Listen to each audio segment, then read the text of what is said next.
আবার কারণ হবে তুমি কি। হ্যালো গাইস, কেমন আছেন সবাই? আশা করি সবাই অনেক অনেক ভালো আছেন। আজকের ভিডিওতে আপনারা দেখবেন বাংলাদেশে এমন কিছু সিঙ্গার সম্পর্কে যারা এক সময় ছিল জনপ্রিয়তার শীর্ষে।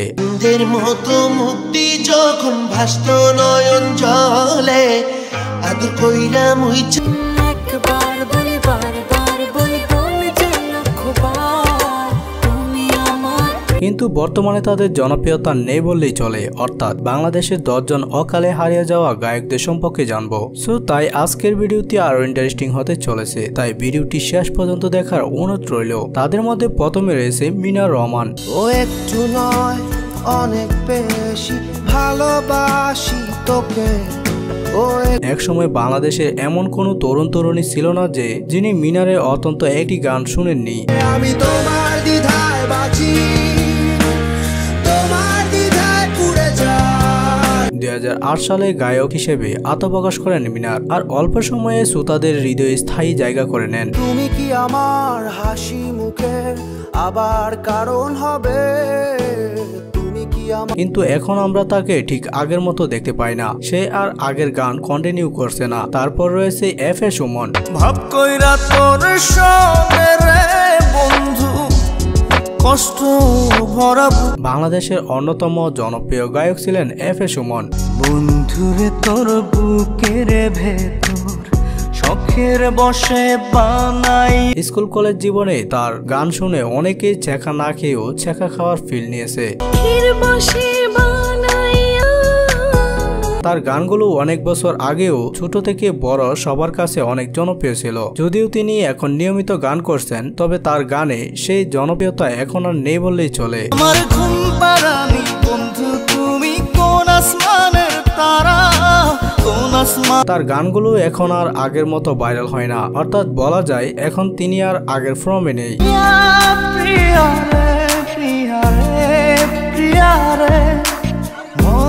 এরপর রয়েছে লাল শাড়ি খ্যাত সিঙ্গার সোহাগ। মতো মুক্তি যখন ভাসত নয়ন জলে 2005 থেকে 2010 সালের দিকে তার ছিল স্বর্ণযুগ। সেই সময়ে সোহাগ ছিল হাজারো সেকা খাওয়া পোলাপাইনদের ইমোশন।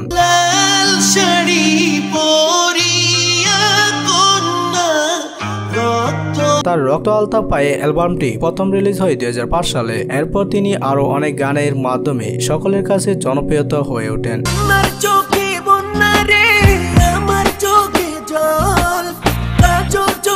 কিন্তু সেই সোহাগ আজ কোথায়? সোশ্যাল মিডিয়াতে তার কোনো অস্তিত্ব নেই। দিনের পর দিন যাচ্ছে কিন্তু তার কোনো গানের খোঁজ মিলছে না, তাই তাকে আমরা অকালে হারিয়ে যাওয়া গায়ক বলতে পারি।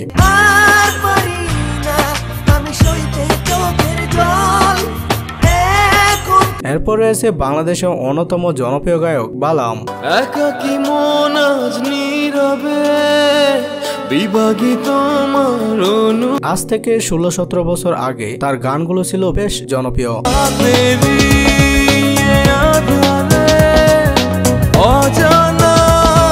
তিনি এমন একজন শিল্পী যার গানগুলো শুধু সিনিয়র ভাইদের কাছে নয়, বরং এখনো আমাদের অনেকের কাছে সমানভাবে জনপ্রিয়। চোখে চোখে চোখ পড়েছে কি বলবো মুখে। কয়েক বছর আগের কষ্টের কোনো গান মানেই প্রথম মনে পড়তো বালামের কথা, কিন্তু হঠাৎ করে তিনি যেন হারিয়ে গেলেন।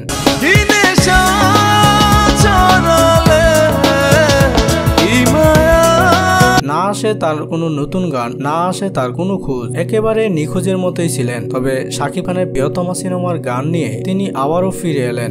তোমাকে জানিয়ে দিলাম ও প্রিয়তমা। এখন আবার নতুন নতুন সিনেমায় তার গান শোনা যাচ্ছে। মায়া মায়া লাগে, মায়া মায়া জাগে ভাষা। যাই হোক, এরপর রয়েছে হৃদয় খান।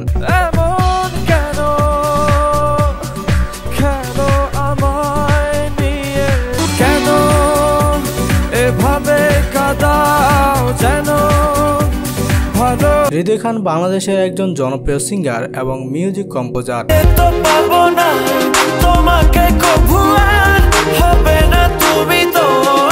একসময় দেশে তার সেরা জনপ্রিয়তার গানগুলো থাকতো উপরের দিকে। 90 দশকের পোলাপাইন থেকে শুরু করে আমাদের জেনারেশন সবার কাছেই তার গান বেশ জনপ্রিয়। ভালো আর লাগে না এত কেন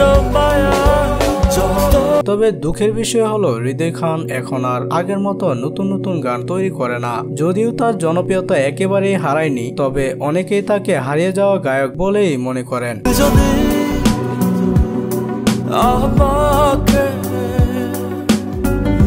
তো তারপর রয়েছে বাংলাদেশের গায়ক ও মিউজিশিয়ান আরফিন রুমি।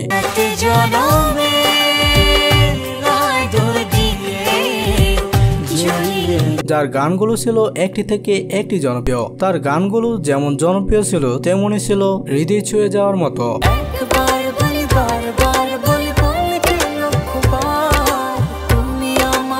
তবে বর্তমানে তার গানের সংখ্যা অনেক কমে গেছে, আর গান এলেও সেগুলোর জনপ্রিয়তা আর হচ্ছে না।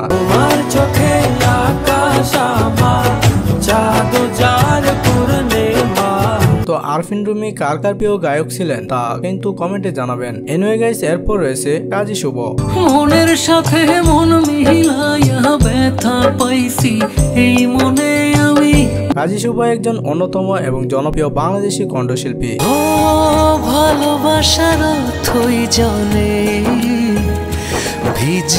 তিনি তার সঙ্গীত জীবন শুরু করেন 2009 সালে। বিশেষ করে 2015-16 সালের দিকে তার জনপ্রিয়তা ছিল আকাশ ছোঁয়া। ভালোবাসা দিয়ে রেখেছি অন্তরে। তখন তিনি যে কোনো গান গাইতো ভাইরাল হয়ে যেত। তবে বর্তমানে যদিও তিনি গান করছেন, তবু তার গানগুলো আগের মতো জনপ্রিয়তা বা প্রশংসা পাচ্ছে না। সাত জন্মের তুমি কেন বোঝো না এই হৃদয়ে। সো গাইস, এরপর রয়েছে আসিফ আকবর।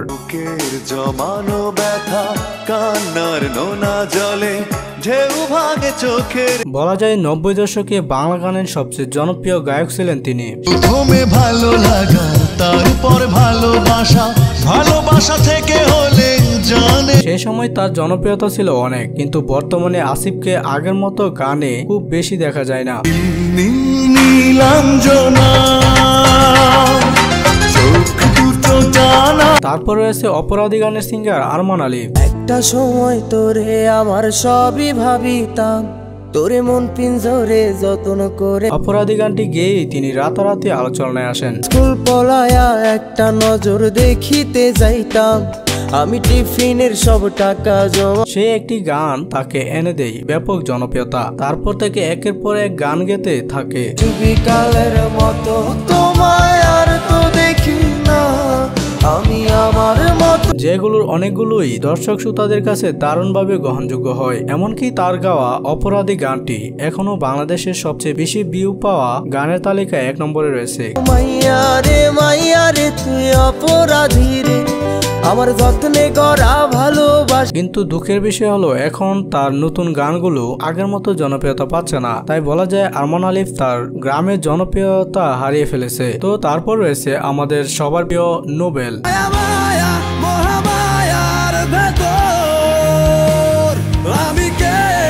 তার সঙ্গীত জীবন শুরু হয় জি বাংলার সারেগামাপা থেকে। দেখো গাইতে দেখো অনেক কথা। নোবেল নিজেও জানে না খোদাতাআলা তাকে কতটা প্রতিভা দিয়েছে। মানুষ তাকে এতটাই ভালোবাসে যে অনেকে তাকে জেমসের সাথে তুলনা করে।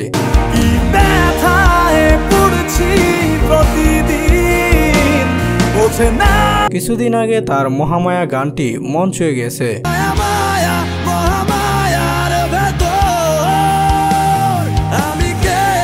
তবে দুঃখের বিষয় এখন আর তার নতুন কোনো গান সামনে আসবে না, বরং তার কিছু অশ্লীল কর্মকাণ্ড আর বিতর্কে জড়িয়ে পড়ে সে এখন অনেকটাই হারিয়ে গেছে।